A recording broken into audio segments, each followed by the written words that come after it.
Let's bring you some breaking news on Sky News. We're just hearing that Owen Paterson, the Conservative MP, a name you'll be very familiar with over the last 24 hours, he's been embroiled in this row over MP and standards. Owen Paterson found guilty of lobbying, essentially, and MPs voted yesterday on whether to suspend him for 30 days and whether to overhaul the body that oversees the actions of MPs and the standards they uphold in Parliament.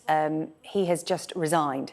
Owen Paterson has decided to resign as the MP for North Shropshire, saying, "I will remain a public servant, but outside the cruel world of politics." This follows a government U-turn today over that vote yesterday, an emergency debate taking place on Monday and a new vote as well. But ahead of that, Owen Paterson has resigned. Let's bring in our deputy political editor, Sam Coates, to react to this. Owen Paterson saying it is a cruel world, politics, and he's leaving it.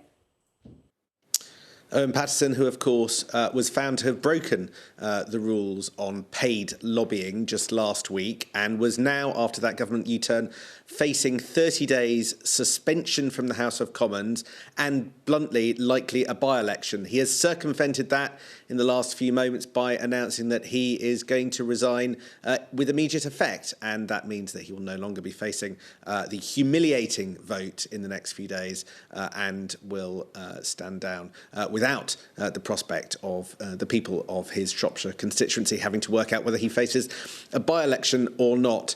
Owen Paterson, who I spoke to yesterday, had been delighted at the way that the government had appeared for a brief period of time to come to his aid.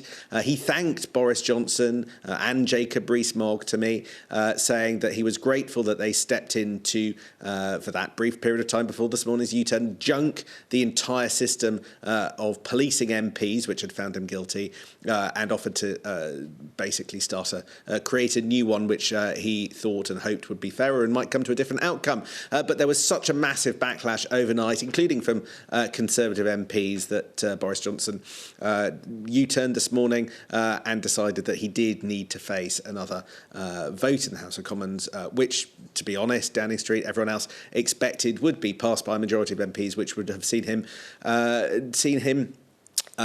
suspended and possibly face his local constituents. It has been a very bruising period for him, but the contents of the Parliamentary Commissioner for Standards report was absolutely damning. It found that on a number of occasions he had made approaches to government officials, be they in the Department of Health or be they in the Food Standards Agency, to push the commercial agenda of companies that together paid him over £100,000 a year on top of his parliamentary salary. I asked him, what do these companies think that they were going to get for their money, for their £100,000 a year? He said, well, you just have to ask them. I just provide them with the occasional insight, insisting that he had acted properly at all times. But that was not what Catherine Stone, the Parliamentary Commissioner for Standards, found. She found that the way that he had approached these different government departments, breached the rules quite clearly on multiple occasions over a long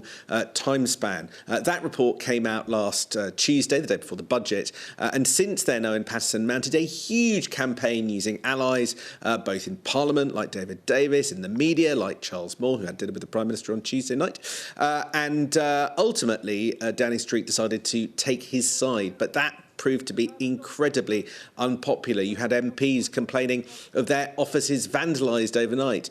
Peter Bone mentioning in the House of Commons this morning, he voted to junk the standard system and save Owen Paterson.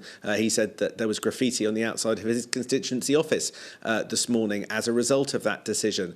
The standard system, the policing system for MPs, also in chaos, with no prospect of no certainty of what was going to replace that. So another problem, because there were lots of MPs far from paragons of virtue, some of whom under investigation right now, and there was no real sense of how the government was going to get out of that deadlock until shortly before 11 o'clock this morning, when Jacob Rees-Mogg announced the U-turn on behalf of Boris Johnson. This means that there will no longer have to be a vote on Owen Paterson's conduct in the next few days. It was likely on Monday because he's standing down.